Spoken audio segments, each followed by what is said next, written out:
Okay, I got into the game of the handball as a result of my father, who had been the national AAU singles champ in 1953.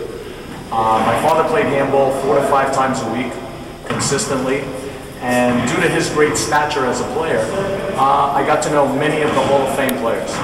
Okay, he only played with top players, and going along the list, Angelo Trulio, Bob Brady, Jim Jacobs, the 3 Ober brothers, Pat Kirby especially. My father was instrumental in his development, and as a young child I looked up to all these gentlemen and idolized them. Talk about Pat Kirby for a minute, because he was probably the greatest player Ireland had ever known. And then he came to this country, right? What brought him to America? Economics.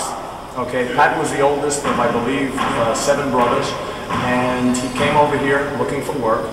And in Ireland, all the handball courts are out in the parks, or out in the countryside, as you know. And he couldn't find a handball court. Mandatory military conscription was the order of the day for immigrants of all types. And my father was a National Guard Master Sergeant. Pat Kirby was one of his recruits. And my father recognized his name from Ireland, invited him to the New York Athletic Club, and the rest is history. I see. Now, your dad was the 1953 winner of the 4-wall Nationals. Yes. Right. And how long did he play the game? My father played the game from about age 5 in Ireland. He came to the United States at age 18 and played till the day he died. What is it about the Irish and handball? Well, it's our national sport. Okay, I'm sorry, Ken. Again, a question. Yes. Okay. What the Irish love about handball is it's their national game. It requires very little. It requires merely a ball and a wall to play against. Handball has been organized in Ireland since about the beginning of the century, and it's a pastime. Most of these people are hard-working farm people, and most of the handball activity takes place in what they call handball alleys on Sundays after church. What do you love about this game? What I love about handball, most of all, is the friendship, the camaraderie among the players, the great athleticism that's necessary to be a handball player, to be a top handball player. It requires more athletic ability than any other sport known to man. What handball requires compared to other sports is tremendous hand-eye coordination and what today is called bilaterality. It used to be called ambidexterity. You're only going to be as good as your weak point, and your weak point is going to be your weaker hand, and that's generally where your opponent is going to attack. I want you to talk to me about some of the great players that you've seen here. In all the years that you've been playing the game, who's the greatest player you've ever seen? The greatest all-around player that I've ever seen play handball is a gentleman by the name of Oscar Ober. He won 42 national championships, singles and doubles, in a 10-year span. And he won the 1-wall singles, 3-wall singles, and 4-wall singles in the same year, which no one has ever done. And who would you put in the class next to him? As an all-around player, I would have to say that the second best player, I would have to put Vic Hershkowitz. I don't believe that at the time Vic played that the competition was as thick with good competitors as the time that Oscar played. Okay. Now, could you talk a little bit about what made Vic a great player? Yeah. Good. Wait. Are we ready? Yeah. Okay. What made Vic Hershkowitz a great player was he revolutionized 4-wall handball by bringing the 1-wall style of handball into a 4-wall court. Vic had a tremendous serve, which would either give him an ace or a quick setup, which he proceeded to kill with either hand. Vic was also the first player that was truly ambidextrous. Before that, a player obviously had a weak right hand or a weak left hand, or some obvious weakness. Vic's left was as good as his right. Now I want you to give me the same thing about what made him a great player, only make it about Oscar. Say what made Oscar. What made Oscar Ober a great player was his intense concentration and his desire to win. Oscar Obert probably had more athleticism than any player that I've ever seen. Tremendous left hand, tremendous right hand. He's generally considered to have the greatest right hand that handball has ever seen. Tremendous speed, tremendous power, and tremendous heart. How would you compare those two guys to Nadi Alvarado, winner of 11 national titles, and who some people today feel is one of the best players of all time? Well, what made Nadi Alvarado a great player is, once again, similar to Vic Hirschman's, great serve, great fly kill ability, outstanding left hand, and great speed, tremendous heart of a champion. How would Nadi have done with Oscar and Vic? In 4-wall, Nadi would have won, without a doubt. In 3-wall, that would be a different story. I believe Vic or Oscar would have beaten Nadi in 3-wall. In 1-wall, Oscar and Vic, no contest. So all around, you would say, yeah. Yes. And I think Nadi Alvarado probably didn't play 1-wall. Hardly. Nadi was not a 1-wall player. Nadi did participate in 3-wall and was certainly an excellent 3-wall player. Let's talk about someone from the New York Athletic Club. Who was the other great player from the New York Athletic Club? The other great players from the New York Athletic Club? Angelo Trulio, Frank Lefty Coyle, of course Oscar, Ruby, and Carlo, Pat Kirby, Lou Russo. Talk about Lefty Coyle. What made Lefty Coyle great? In Lefty Coyle's day, what made Lefty Coyle great was, and you have to remember, the time Lefty played, the court was about 8 feet larger than what you're looking at now and about 4 feet wider. Lefty had a very deceptive style, and he would play an opponent's weakness. He had an outstanding fly kill. Lefty had been a national water polo champion representing the New York Athletic Club before he started to play handball. And he was probably, as far as smart players go, he was the daddy of them all. Okay.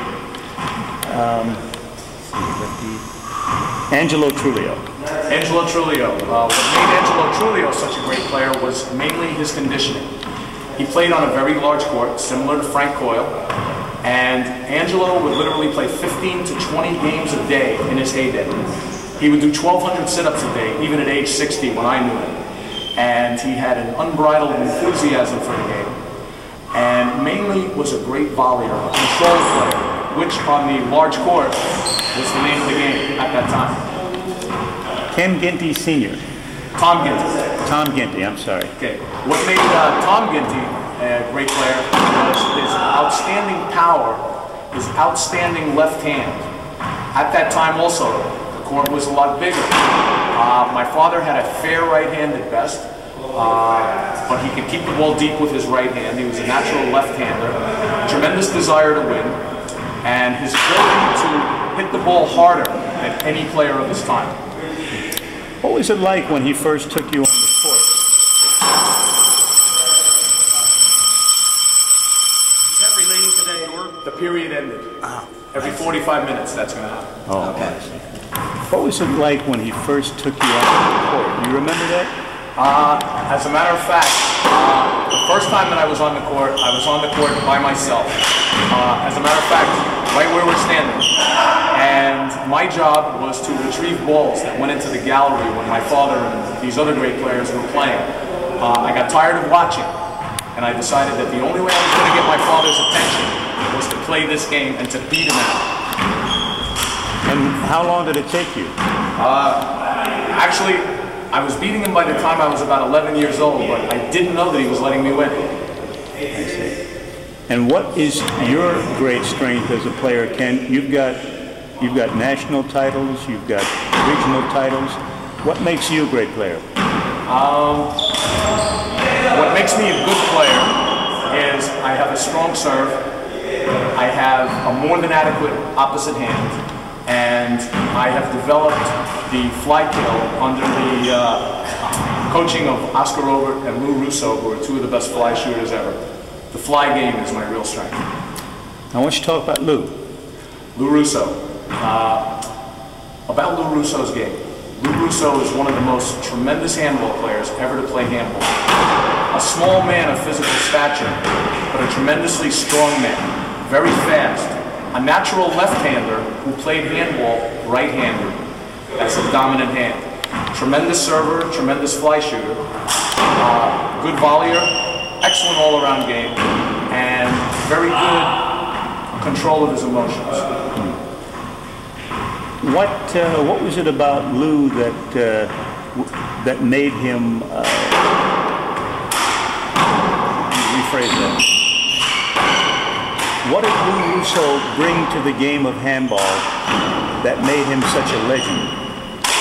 What Lou Russo brought to handball that made him such a legend was his naturally exuberant personality. He had a tremendous amount of heart, a tremendous amount of emotion that he could channel into aggression on the handball court. Let's see, I'm trying to think if there's anyone else that we left out in terms of big names. Ruby or Carlo, Jim Jacobs, Marty DeCato. Jimmy, yeah. Jim Jacobs. What made Jim Jacobs such a great player, and in my opinion, the greatest four-wall player who ever lived, was his tremendous athleticism. Jimmy was one of the greatest natural athletes who probably ever put on handball gloves. A real student of the game. Jimmy brought thinking to the game. At the time Jim first came into his prime, it was the first few years that the court had been shortened to a 20 by 40. Jim had the unbelievable obstacle of trying to beat Vic Hershkowitz in the national tournament. Most players would try to return Vic's power serve with a hard drive, which ultimately would lead to a setup or a handout. Jim merely punched Vic's serve to the ceiling and got Vic in the back court, which revolutionized handball. More about that for the non-handball player. What was it strategically that pushing Vic back did for Jim in terms of the game? Strategically in handball, the person who controls the front court controls the game. If Vic Hershkowitz is in the front court, no one could beat Vic when Vic was 55. Never mind when he was 35. And Jim realized that he would never be able to beat Vic unless he could get Vic to the back of the court, where Vic would be less effective going for his tremendous offensive shots. Doug, is there anything that you might like to I wanted to ask you a little more kind of about the fly game that you used. Again, some of the people who will be watching this hopefully will not be so literate with handball terminology. So not just straight definition, but perhaps a description of what that means as a strategic advantage to be able to do that. At first you could describe what you're talking about. I assume you mean short hopping the ball? Taking the ball out of the air. Describe that, and then just go straight into why that strategically gives you a plus. What makes the fly game so valuable in handball is similar to the way that an aggressive tennis player approaches the net after he serves. He's attacking the ball. Naturally, your accuracy taking the shot is much greater the closer you are to the front wall. Most fly shots will be taken close to the front wall with your opponent in deep court. Therefore, your shot doesn't have to be perfect. It can be 6 inches high, and your opponent cannot reach it. Plus, it quickens the pace of the game. The fly shot is instrumental in one-wall. As you serve, you get a weak return, and you immediately go for the put-away shot. This is the exciting factor of handball that Vic Hershkowitz, Oscar Obert, and in later years, Nadia Alvarado brought to handball. Their ability to attack out of the air on the fly. What is it about this? Just to make sure I get it, just say the one sentence too. That was great. The fly game is picking the ball up out of the air and hitting it, or however you want to describe it, but just a one sentence thing. The fly game is taking the ball out of the air before it bounces and shooting it. Okay, basically, it puts your opponent on the defensive very quickly. Your fly shot doesn't have to be perfect. And instead of playing a game of handball where I'm going to volley it to you, you're going to volley it to me, I'm going to volley it to you. You volley it to me, I attack and take it out of the air, quickens the pace of the game, and gives me a tremendous advantage. Number one, I'm taking my shot close to the front wall, and I'm in position, and my opponent is not. Handball, unlike other games, where people can really play them for a few years, take it or leave it, handball gets into your blood like an addiction. Basically, the reason is, similar to golf, you'll never whip this game. You'll never achieve all of the necessary techniques that you'll need to become a great player. You can constantly improve until you're in your 60s. Okay? There's still room for improvement in David Chapman's game. There's still room for improvement in John Bike's game. You will never totally whip handball, and I think that fact is what keeps people playing into their 80s. Very similar to golf. There's always a new skill that you don't have that you can develop, and that's why people play. I'm working on a new shot myself. I was watching my good friend Steve Lott play the other night, and he was throwing an excellent lob serve, which I've never had. I'm generally a power server, and Steve instructed me that he was taught this technique by Stuffy Singer. And the main part of it, which I wasn't doing in my practice, was I wasn't aligning myself with the side wall and throwing the ball straight ahead with a slight natural hook. What I was doing was I was hitting it like this, and my arm was going over here, so my follow-through was very inconsistent. And really placing my feet towards the side wall. I'm now throwing some excellent lob serves. About 10 years too late in my career. Talk about Stuffy for a minute. What made Stuffy Singer such a great player? Stuffy Singer is probably the second greatest four-wall player who ever played the game after Jim Jacobs. Unfortunately, he doesn't have the record to prove it because of his many injuries. Stuffy certainly was as fine of a player that ever lived, as anyone that ever lived. Stuffy was an excellent server, excellent defensively, tremendously fast on his feet, and he had a real mind for the game. Stuffy never went for an incorrect shot, and was naturally, to be a great handball player, I need to mention that you have to be a tremendous offensive handball player, and Stuffy was that, was all of those things. Great. One other guy I want you to talk about, because he's a very important part of this film, Fred Lewis. Fred Lewis. What I remember most about Fred Lewis, and of course we grew up together, both coming from the Bronx, was my excitement when my friend Freddie won the national tournament for the first time in 1972. I've had the pleasure of playing Freddie maybe 500 times in practice games. Fred is probably the nicest person who ever won the national handball tournament. He has good control of his emotions, very steady handball player, and of course it goes without saying, a tremendous offensive handball player. A real thinking man. Fred took the accumulated knowledge of his predecessors, Haber and Jacobs, and developed his own game, which was based on tremendous passing shots as his main offensive weapon. The best passer who ever lived, Fred Lewis. Well, my first experience with handball, of course, was in this very gallery. And I see a handball right now. Let me show you what I do best. Fellas, hold it. Could I play? Sure. When do I get to play? 37 years, I'm still doing this. Well, you get better. When I get better, I can play? I want to play now. Thank you. Yeah. You're great. You're really great. Thanks, I'm very nervous. Thank you. No, you didn't show it at all. You didn't show it. Thank you so You much. didn't show it. You came through. Now I'll show you what I do best. Now you're going to play? If you want some fly shots.